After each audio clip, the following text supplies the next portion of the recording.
दर्शक महानुभावहरू नमस्कार। तपाईहरू अहिले हेर्दै हुनुहुन्छ स्मार्ट खबर।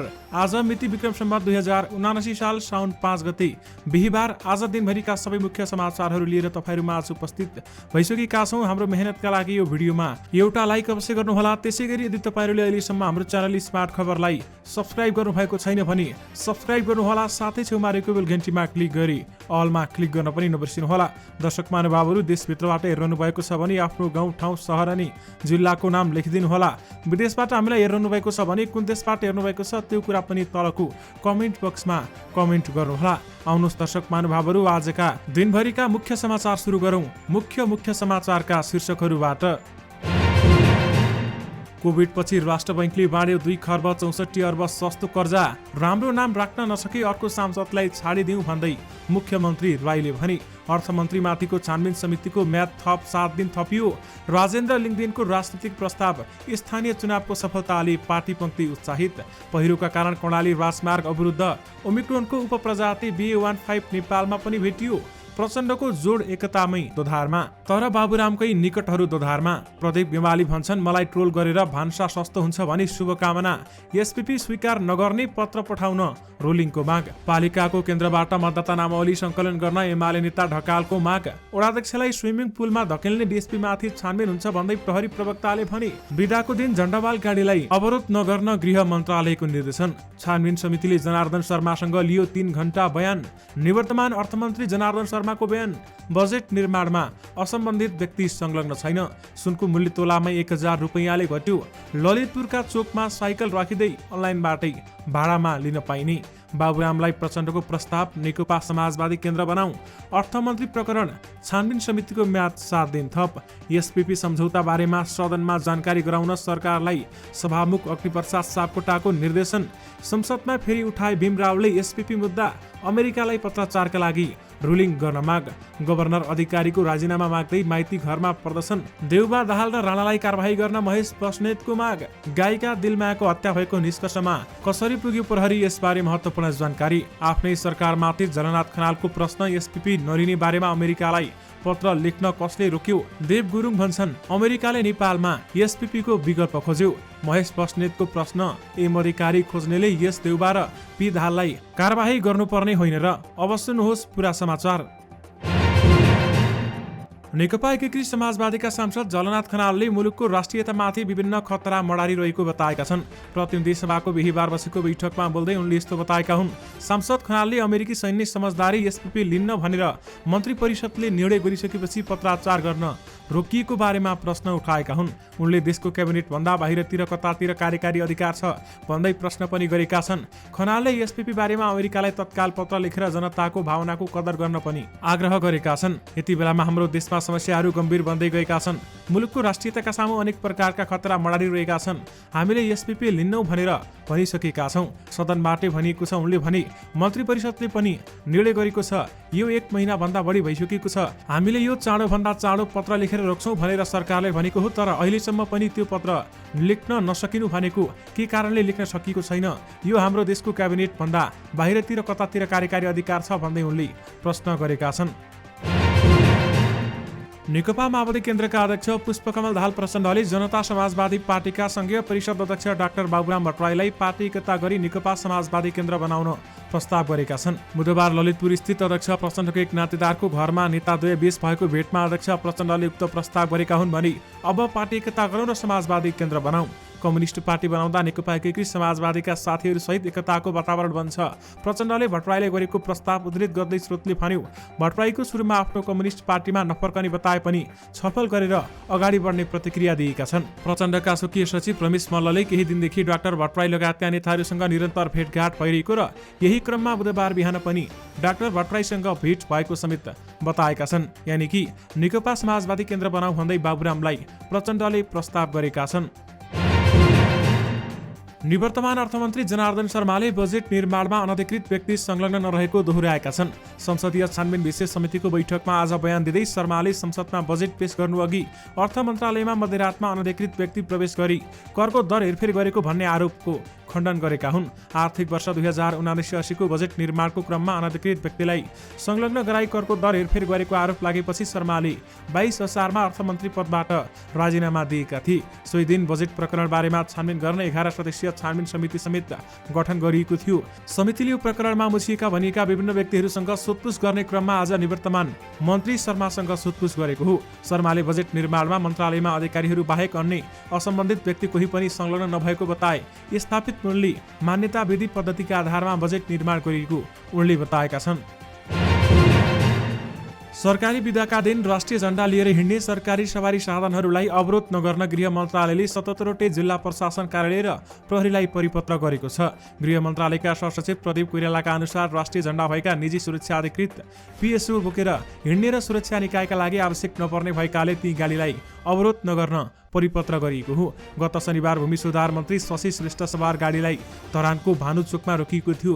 स्थानीयले सार्वजनिक बिदाको दिन सरकारी गाडी चलाएको भन्दै अवरोध गरेका थिए। अन्य विभिन्न स्थानमा सामाजिक अभियन्ता बताउने र युट्युबरहरूले सरकारी बिदाका दिन सार्वजनिक सवारी चलाउँदा चाबी खोसेर हैरानी दिएको सूचना आएको मन्त्रालयको भनाइ छ भने त्यसैले अत्यावश्यक सेवाका सवारी साधनहरूलाई कुनै पनि अवरोध नगर्न भनिएको हो भन्दै कोइरालाले बताउनु भएको छ। एम्बुलेन्स, बारुद यन्त्र लगायतका गाडीलाई पनि अवरोध नगर्न भनिएको छ। यस्ता गाडीहरूलाई चेक जाँचका नाममा लामो समयसम्म नअड्काउन पनि भनिएको हो। रूपन्देहीको तिलोत्तमा नगरपालिकाका एक वडाध्यक्षलाई पौडी पोखरीमा धकेल्ने प्रहरी नायब परीक्षक डीएसपी माथि कारबाही हुने भएको छ। प्रहरी प्रधान कार्यालयका प्रवक्ता टेक प्रसाद राईले इलाका प्रहरी कार्यालय बुटवलका डीएसपी ठगबहादुर केसी बारेमा छानबिन गर्न लुम्बिनी प्रदेश प्रहरी कार्यालयलाई निर्देशन दिएको हामीलाई बताउनु भएको छ। प्रहरी नायब महानिरीक्षक डीआईजी राईले भनेका छन्, छानबिन गर्न प्रदेश प्रहरी र प्रमुख र जिल्ला प्रहरी प्रमुखहरूलाई पनि भनिएको छ। हरेक कुरामा समिति बनाउन जरुरी हुन्न, प्रदेश र जिल्लाबाटै छानबिन गरेर कारबाही गर्न भनिएको छ। नगरसभा स्थगित गरेको विरोधमा नेकपा एमालेबाट निर्वाचित जनप्रतिनिधिले विरोध गर्दै प्रदर्शन गरेका थिए। त्यस क्रममा इलाका प्रहरी कार्यालय बुटवलका प्रमुख डीएसपी ठगबहादुर केसीले वडा नम्बर 4 का वडाध्यक्ष हरिबहादुर छेत्रीलाई धकेल्दै मणिग्राम पार्टी प्यालेसको पौडी पोखरीमा खसालेको भिडियो सामाजिक सञ्जालमा सार्वजनिक भएको छ। नेकपा एमालेका सांसद भीमबहादुर रावलले अमेरिकी राज्य साझेदारी कार्यक्रम एसपीपीमा सहभागी नहुने सम्बन्धी पत्राचारका लागि सरकारलाई रुलिङ गर्न माग गरेका छन्। बिहीबार प्रतिनिधि सभाको बैठकमा बोल्दै सांसद रावलले सरकारले निर्णय गरेको 33 दिन बितिसक्दा पनि अमेरिकालाई किन पत्र नपाएको भन्दै प्रश्न पनि गरेका छन् र उनले मन्त्री परिषदले निर्णय गरे पनि परराष्ट्र मन्त्रीहरूले पत्र नपठाएको कि भन्ने शंका लागेको उल्लेख गरेका छन्। सांसद रावलले नेपाल सरकारको निर्णय बमोजिम एसपीपीमा सामेल हुन नसक्ने पत्र पठाउन र सांसदहरूलाई त्यसबारेमा जानकारी गराउन सरकारलाई निर्देशन दिन माग गरेका छन्। उनले भनेका छन्, मन्त्री परिषदको निर्णयलाई तत्काल कार्यान्वयन नगरी थप अध्ययन गरी भन्ने परराष्ट्र मन्त्रालयको भनाइ आपत्तिजनक छ। मन्त्री परिषदको निर्णय कार्यान्वयन नगरी त्यसको अध्ययन गरी मात्र अमेरिकालाई पत्राचार गर्ने भन्ने परराष्ट्र मन्त्रालयको भनाइले सो मन्त्रालयलाई मन्त्री परिषदको निर्णयले होइन अरू कसैको चाहना अनुरूप चलाउन खोजेको त छैन भन्ने आशंका उत्पन्न हुँदैन र मन्त्री परिषदको निर्णय र संसदीय विशेष समितिको निर्देशन नमान्ने छुट परराष्ट्र मन्त्रालयलाई कसरी हुन्छ? कतै प्रधानमन्त्री शेरबहादुर देउवाले व्यापक दबावलाई छल्नका लागि मन्त्री परिषदबाट निर्णय गरे झैं गरी परराष्ट्र मन्त्रालयलाई पत्र नपठाउनु भनी साउती गरेको आशंका उत्पन्न भएको समेत उनले बताएका छन्। यानि कि संसदमा भीम रावलले फेरि एसपीपी मुद्दा उठाएका छन् भने अमेरिकालाई पत्राचारका लागि रुलिङ गर्न माग समेत गरेका छन्।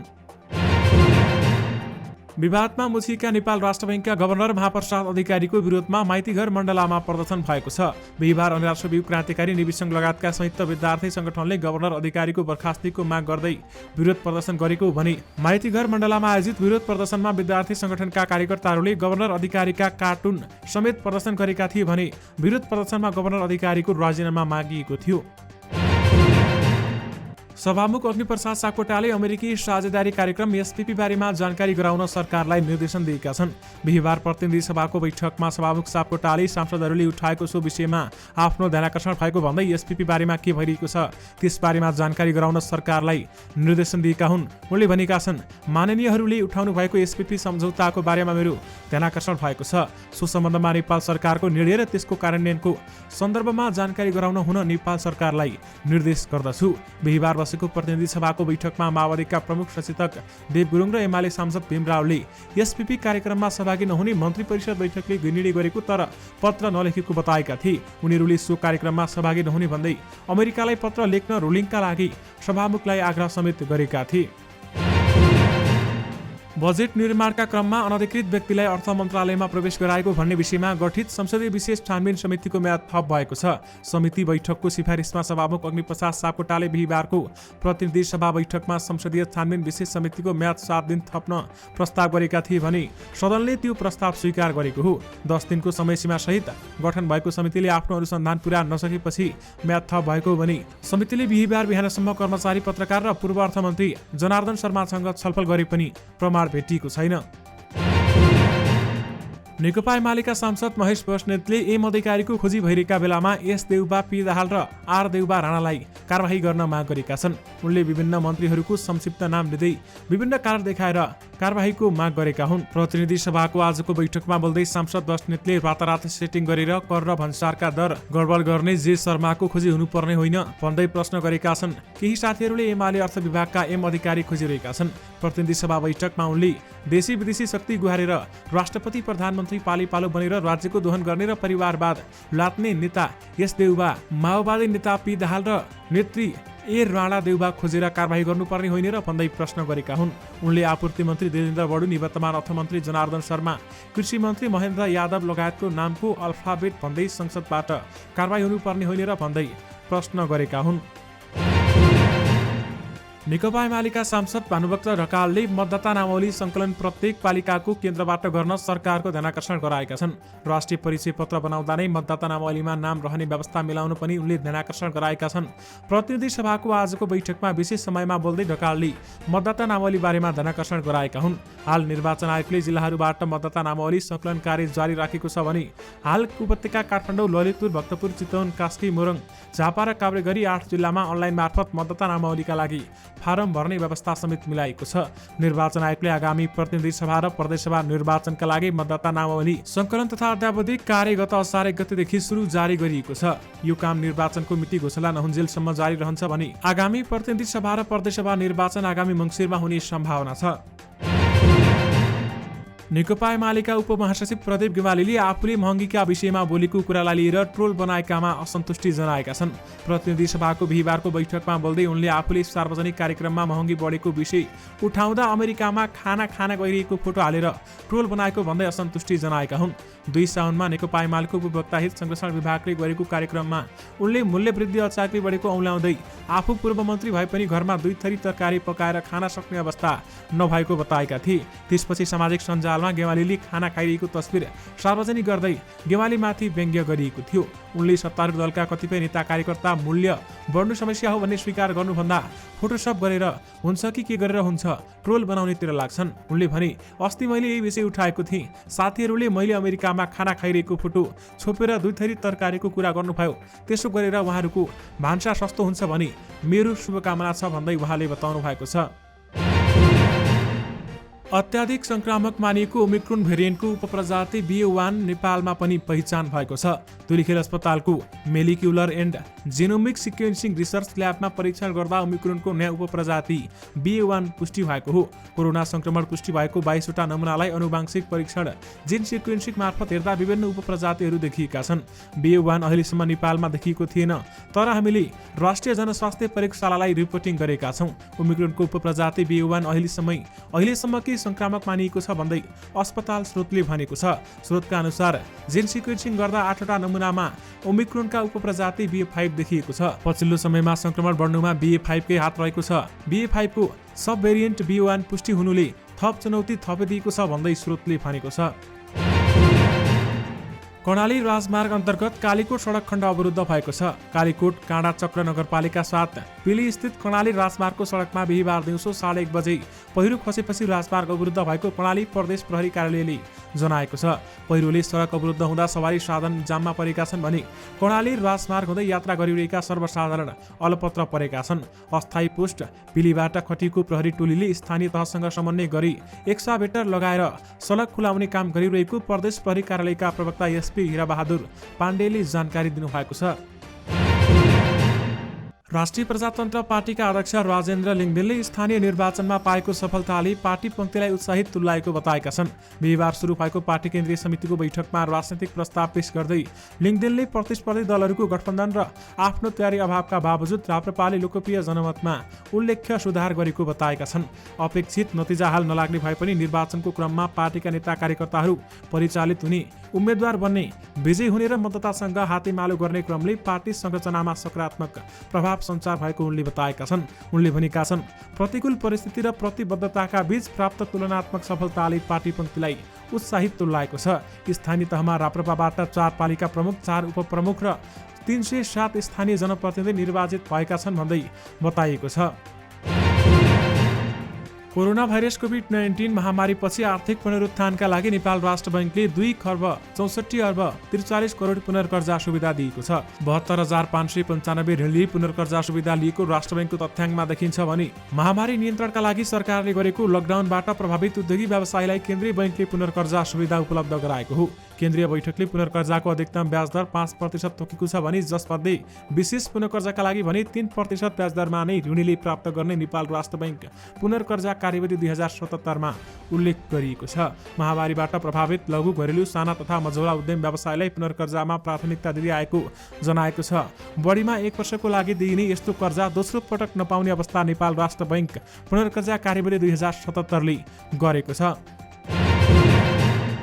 नेकपा माओवादी केन्द्रका सांसद देव गुरुङले नेपाललाई इन्डो पेसिफिक स्ट्राटेजी आइपीएस को अङ्ग बनाउने तयारी अझै पनि भित्रभित्र चलिरहेको बताएका छन्। उनले सरकारलाई यो विषय गम्भीर रूपमा लिनका लागि आग्रह गरेका छन् भने प्रतिनिधि सभाको आजको बैठकमा बोल्दै उनले भने एसपीपी को पछाडि अरू अनौपचारिक माध्यमबाट मिडियाहरूले भनिरहेका छन्। एसपीपी सम्झौता नहुने भएपछि अन्य नामहरूको विकल्पमा अमेरिकी पक्षले छलफल अघि बढाएको उनको दाबी छ भने एसपीपी सम्झौता नहुने भनेपछि अरू विकल्प नामबाट कन्टेन्ट सैन्य सम्झौताको वर्कआउट भइरहेको सुनिन्छ। म्युचुअल डिफेन्स क्रिएटिभ नामबाट पनि त्यो प्रयास चलिरहेको छ। स्ट्राटेजिक डिफेन्स फ्याक्ट भनेर पनि प्रयास चलिरहेको छ। देव गुरुङले भने यदि त्यो हुन सकेन भने स्टाटस अफ फोर्स एग्रिमेन्ट सोफाको नामबाट सैन्य एग्रिमेन्ट गरिने भन्ने चलेको छ भन्दै बताइएको छ। एमसीसी को 12 बुधे घोषणाको पत्राचार चाँडोभन्दा चाँडो हुनुपर्ने पनि उहाँले बताउनु भएको छ। यानि कि अमेरिकाले नेपालमा एसपीपी को विकल्प खोज्यो भन्दै देव गुरुङले भनेका छन्। गायिका दिलमाया सुनारको हत्या भएको निष्कर्षसहित जिल्ला अदालतमा मुद्दा दर्ता भएको छ भने जिल्ला सरकारी वकिल कार्यालयले बिहिबार अदालतमा मुद्दा दर्ता गरेको कार्यालयका प्रमुख गंगा प्रसाद पौडेलले जानकारी दिएका छन्। दर्शक महानुभावहरू, गायिका दिलमायाको हत्या भएको निष्कर्षमा प्रहरी आखिर कसरी पुग्यो त? आउनुहोस् तपाईहरुलाई यसबारेमा केही जानकारी दिउँ। दर्शक महानुभावहरू, दिलमायालाई सूर्यले पहिलेदेखि नै शारीरिक तथा मानसिक यातना दिने गरेको खुलेको छ। उनीहरूबीच अवैध सम्बन्ध समेत रहेको पाइएको छ। घटना भएको राति मादक पदार्थ सेवन गरी उनी दिलमायाको कोठामा नै थिए। मृतकको पाखुरा, खुट्टा समेतमा ताजा चोटपटकहरू देखिएको थियो। झुन्डीको अवस्थामा लास थिएन। घटनास्थलमा निज दिलमायाले पासो लगाई आत्महत्या गरेको जस्तो कुनै पनि स्थान वस्तु फेला परेको थिएन। राति सुत्ने बेलामा दिलमायाले मोबाइल चलाइरहेको भन्ने सूर्यले पनि बताएका थिए र उनीहरू दुवैजनाको मोबाइल लोकेसन पनि घटनास्थलमा देखिएको थियो। घटना भइसकेपछि त्यहाँबाट भाग्नु र कसैलाई खबर गरेका थिएनन्। घटनामा परेक भएको सल महाराजगञ्जमा फालेका थिए। यस्तै दिलमायाले आफै आत्महत्या गरेको भन्ने भ्रममा पर्न फेसबुकमा स्टाटस पोस्ट गरी मोबाइल तथा फोटो एल्बममा भएका संयुक्त फोटोहरू समेत लिई प्रमाण नष्ट गरेको प्रतिवादी र मृतकको संयुक्त फोटो च्याती आफ्नो फोटो लिई मृतकको फोटो सोही स्थानमा नै फाली भागेको पुष्टि भएको छ। दिलमायालाई सलको पासो लगाई झुन्डाई नियतपूर्वक ज्यान मारेको प्रहरी अनुसन्धानको निष्कर्ष रहेको छ। दर्शक महानुभावहरू, सूर्यले दिलमायालाई पहिले नै यातना दिने गरेको दिलमायाका बुबा केशर विकली समेत बताएका छन्। दिलमायाको श्रीमानसँग सम्बन्ध विच्छेद भएको थियो। त्यसपछि उनी काठमाडौँमा लोकदोहोरी गीत गाउँदै आएकी थिइन् र सूर्यसँग विगत 2 वर्षदेखि भेटघाट हिन्डुल गर्ने गरेको दिलमायाका बुवाले समेत बताएका छन्। सूर्यले दिलमायालाई गाली गलौज गर्ने, दोहोरी गीत गाउन नजाऊ भनेर रोक्ने, पटक पटक धम्की दिने, शरीरमा तेजाब खन्याउँछु, त एक्लो छस् तलाई मारेर छिपाइदिन्छु र यस्तै कुराहरू गर्ने पटक पटक धम्की दिएको उनका बुवाले समेत प्रहरीलाई बताएका छन्। विवाह गर्छु भनी प्रलोभन देखाएर शारीरिक शोषण समेत गरेको दिलमायाले आफूलाई हृदय सुनाएको केशरले समेत बताएका छन्। यद्यपि यी कारणले गर्दा गायिका दिलमायाको हत्या भएको निष्कर्षमा प्रहरी पुगेको हो। ललितपुर महानगरपालिकाले महानगरभित्र सेयर्ड बाइसिकल स्किम सुरु गर्ने भएको छ। साइकल लेनको प्रयोगलाई बढाउने र आफ्नै साइकल नहुनेहरूलाई साइकल प्रयोग सक्ने वातावरण बनाउन ललितपुरले साइकल स्ट्यान्ड बनाएर ठाउँ ठाउँमा भाडामा साइकल लिन सकिने व्यवस्था गर्न लागेको हो। बुधबार पत्रकार सम्मेलन गर्दै ललितपुर महानगरपालिकाका मेयर श्रीबाबु महर्जनले ठाउँ ठाउँमा स्ट्यान्ड बनाएर प्रविधिको प्रयोगबाट भाडा तिर्न सकिने गरी साइकल भाडामा लिने व्यवस्था गर्न लागेको समेत उहाँले बताउनु भएको हो। आज सुन र चाँदीको मूल्यमा गिरावट आएको छ। सुनको मूल्य तोलामा 1000 रुपियाँले घट्दा चाँदीको मूल्य तोलामा 10 रुपियाँले घटेको नेपाल सुनचाँदी व्यवसायी महासङ्घले जनाएको छ। आज छापावाला सुनको मूल्य प्रति तोला 93,000 रुपियाँ तोकिएको छ भने तेजाबी सुनको मूल्य 92,500 रुपियाँ तोकिएको छ। यस्तै चाँदीको मूल्य तोलामा 1155 रुपियाँ तोकिएको छ। प्रदेश 1 का मुख्यमन्त्री राजेन्द्र राईले पहिचानका आधारमा प्रदेशको नाम राख्न नसके अर्को सांसदहरूलाई जिम्मा दिनुपर्ने बताएका छन्। प्रदेशको नाम लिम्बुवान किराँत राख्नुपर्ने माग गर्दै पुगेको पहिचान पक्षधर 32 वटा संघ संस्थाको ज्ञापन पत्र बुझ्दै उनले राम्रो नाम दिन नसके नाम राख्ने जिम्मा अर्को समितिलाई दिनुपर्ने बताएका हुन्। प्रदेश 1 को चालु अधिवेशनबाटै नाम राख्ने गरी दलहरू छलफलमा छन्, तर नेपाली कांग्रेस, नेकपा एमाले, नेकपा माओवादी केन्द्र लगायत प्रमुख दलको अलग अलग धारणा छ। नामका विषयमा छलफलका लागि साउन 8 गते प्रदेशसभाको बैठक समेत बोलाइएको छ। यानि कि राम्रो नाम राख्न नसके अर्को सांसदलाई छाडिदेऊ भन्दै मुख्यमन्त्री राईले भनेका छन्। दर्शक महानुभावहरू, यो सँगै तपाईँहरूमाझ आजका सबै मुख्य समाचार दिनभरिका महत्त्वपूर्ण खबरहरू राखिसकेका छौँ। फेरि पनि तपाईँहरूमाझ नयाँ रिपोर्टहरूको साथमा उपस्थित हुने नै छौँ। अहिलेलाई भने मलाई बिदा दिनुहोस्। नमस्कार।